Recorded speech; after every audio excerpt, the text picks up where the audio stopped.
Bismillahirrahmanirrahim. Assalamualaikum warahmatullahi wabarakatuh. Perkenalkan, saya Nabil Haditya Putra, asal jurusan yaitu Sejarah Peradaban Islam, Fakultas Adab dan Humaniora. Di sini saya akan membuat monolog sintesis dari ketiga responden yang sudah saya mintai wawancaranya ataupun saya mintai jawaban dari pertanyaan-pertanyaan yang saya tanyakan, yang bertemakan yaitu Islamofobia. Banyak dari mereka yang menyebutkan tentang diskriminasi rasis yang awalnya itu berwujud kebanyakan orang ataupun mayoritas, yang bisa disimpulkan yaitu politisasi identitas, yang mana mayoritas lebih besar itu bisa mempengaruhi minoritas yang lebih kecil. Baik, untuk selanjutnya yaitu kita akan melihat wawancara yang sudah saya lakukan kepada 3 responden. Selamat menyaksikan sesi wawancara tersebut. Oke, baik. Bismillahirrahmanirrahim. Assalamualaikum warahmatullahi wabarakatuh. Perkenalkan, saya Nabil Haditya Putra dari jurusan Sejarah Peradaban Islam bersama teman saya dengan Akang siapa? Perkenalkan semuanya, nama saya Muhammad Lutfi Pamungkas. Saya mahasiswa di UIN Sunan Gunung Jati Bandung. Jurusan saya jurusan Psikologi angkatan 2023. Oke, dengan Kang Lutfi ya? Ya, dari Kang jurusan Psikolog. Sebelumnya saya mempunyai tugas wawancara yaitu dengan tema Islamofobia. Tapi saya berpikir-pikir dan bertanya-tanya tentang politisasi identitas. Sebelumnya Akang Lutfi sudah mendengar atau paham tentang politisasi identitas? Mungkin kalau untuk politisasi identitas ini saya masih belum pernah dengar ya sebelumnya, jadi masih agak bingung apa yang dimaksud dengan politisasi identitas. Mungkin sebelumnya boleh dijelaskan dulu oleh Kang Nabil. Jadi secara garis besarnya gini Kang, politisasi identitas itu yang mana mayoritas dan minoritas ibaratnya VS ya, saling berlawanan. Contohnya aja gini, di negara non muslim itu seperti kebanyakan Eropa ataupun Amerika belahan barat lah, mayoritas itu kan banyak yang kumpulan agama-agama lain selain agama muslim, orang-orang muslim. Jadi mereka itu membuat satu kelompok untuk muslim ini terpojokkan, jadi merasa di negara itu tuh mereka sebagai orang-orang yang minoritas. Jadi secara garis besar gitu Kang, untuk Kang Lutfi gitu, apakah politisasi identitas ini akan berdampak baik atau berdampak buruk kepada keberlanjutan kehidupan manusia gitu Kang?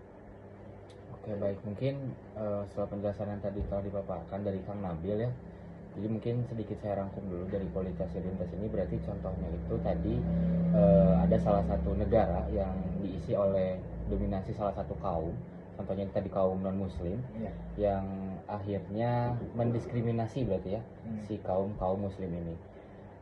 Kalau dari pandangan tersebut mungkin saya berpandangan politisasi identitas ini buruk, malah tidak ada baiknya menurut saya.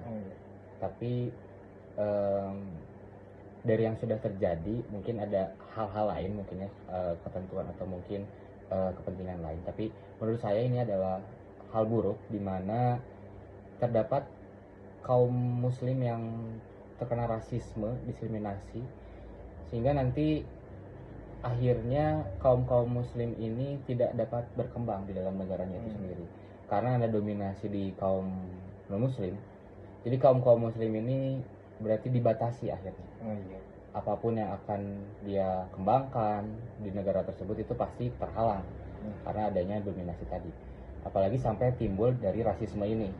Nah, mungkin dari rasisme ini nantinya kaum muslim juga bisa saja membalikan keadaan mungkin untuk jauhnya gitu ya. Mungkin itu aja dulu sih.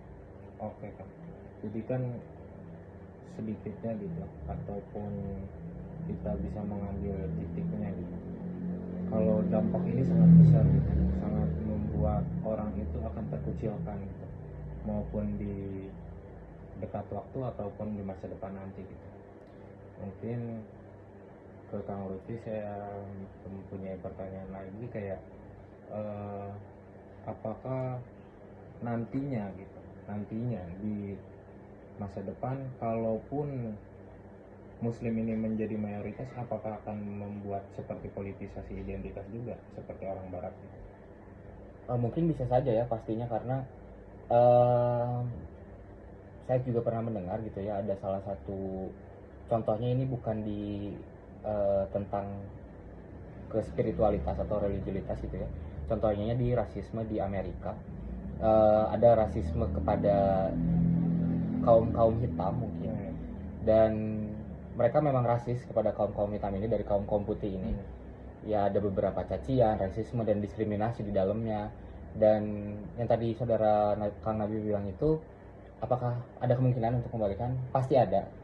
Contohnya itu ya dari kaum hitam tadi, mungkin setelah mereka memperkuat akhirnya si kelompoknya makin kuat dan mereka punya power untuk kembalikan, pasti akan terjadi kebalikan nantinya.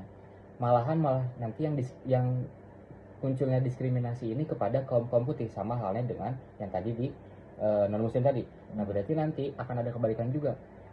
Ada peluang cukup tinggi saat kaum muslim ini sudah mempunyai power dan punya massa yang cukup banyak, bisa jadi nanti diskriminasi ini berpindah jadi ke kaum non muslim tadi. Nah makanya dari tadi saya bilang ini dampak panjangnya ini sangat buruk, karena akan ada silih berganti gitu. Dia mempunyai dendam, dulu tidak bisa akselerasi ke sana kemari untuk mengembangkan dirinya saja, dia terhalangi karena dia kena diskriminasi dari si non muslim ini. Mungkin itu ya. Tapi kita juga harus pahami juga gitu ya Kang, kalau diskriminasi dan rasisme sangat tidak dibolehkan gitu ya, untuk keberlangsungan hidup manusia. Mungkin itu saja Kang Lutfi yang saya bingungkan. Kang Lutfi sudah menjawab dengan jawaban yang menjawab kebingungan saya gitu, dan juga menginspirasi. Video ini, wawancara ini akan saya upload di YouTube, boleh kan? boleh mangga. Oke. Untuk Kang Lutfi selanjutnya supaya sehat selalu, Amin dalam lindungan Allah, amin. banyak keberkahan. Amin. Terima kasih Kang Lutfi. Ya, terima kasih juga Kang Nabil, semoga saya selalu, Ya. semoga selalu dipermudah dan juga tugasnya semoga dapat nilai A. Siap, amin. Assalamualaikum. Warahmatullahi. Saat ini saya bersama teman saya dari Fakultas Syariah dan Hukum dengan saudara siapa? Saya saudara Ufan, Upan. Ya. Dari jurusan apa? dari jurusan Mamala. Dari jurusan Mama. Saya punya pertanyaan untuk wawancara. Pertanyaannya itu, mengapa mayoritas Muslim yang ada di negara-negara non-Islam kerap dijadikan sebagai bahan-bahan rasisme? Fenomena rasisme atau diskriminasi Muslim terhadap negara-negara non-Muslim sering dikaitkan dengan istilah Islamofobia, adalah masalah sosiopolitik yang sangat kompleks. Hal ini disebabkan bukan terjadinya karena satu faktor, melainkan dari akumulasi dari variabel berikut, yaitu politik terjadi tidak hanya dari satu sebab, yaitu dari beberapa variabel, diantaranya yaitu politisasi identitas. Dalam kasus ini, retorika anti-Islam sering mengkaitkan beberapa kelompok politik sebagai kelompok Islam hal ini biasanya tidak disebabkan oleh satu sebab saja. Di antaranya yaitu ada politisasi identitas. Dalam banyak kasus, retorika anti-Islam digunakan sebagai alat politik. Beberapa kelompok sayap kanan menggunakan isu Islamofobia untuk menciptakan musuh bersama. Itu yang saya tahu. Oke, mungkin banyak halnya ya, tapi mungkin saya ambil garis besar kepada politisasi, karena orang-orang juga mungkin harus mengambil garis besarnya bahwa rasisme itu terjadi karena politisasi gitu. Orang-orang juga banyak yang menginginkan power untuk mereka menjadi salah satu bagian-bagian dari negara tersebut gitu. Mungkin itu saja, terima kasih. Sama-sama. Terima kasih. Ya, sama-sama. Oke, baik, sekarang saya bersama teman saya Habib dari UMB. Boleh perkenalan, Habib? Perkenalkan, nama saya Habib, saya dari Universitas Muhammadiyah Bandung. Oke, jadi gini, Bib, apa tanggapan ente tentang orang yang suka diskriminasi dan rasisme kepada orang Islam? Jadi menurut gue ya, ini dari guru saya juga yang mengatakan rasisme, dan menurut saya pilih kasih atau rasisme itu sangat dilarang dalam Islam. Kenapa? Karena menurut gue, di pemikiran gue, orang yang Tuhan saja lihat manusia itu yang sama rata. Anda ini melihat orang lain kok beda, padahal sama-sama makan nasi. Oke? Gitu aja. Oke, baik, kayak gitu aja dari Saudara Habib. Thank you, Saudara Habib. Baik, terima kasih kepada penonton yang sudah melihat sesi wawancara kepada 3 responden yang sudah saya wawancarai. Semoga ilmu itu bermanfaat kepada orang-orang yang sudah menonton. Mungkin dicukupkan. Wassalamualaikum warahmatullahi wabarakatuh.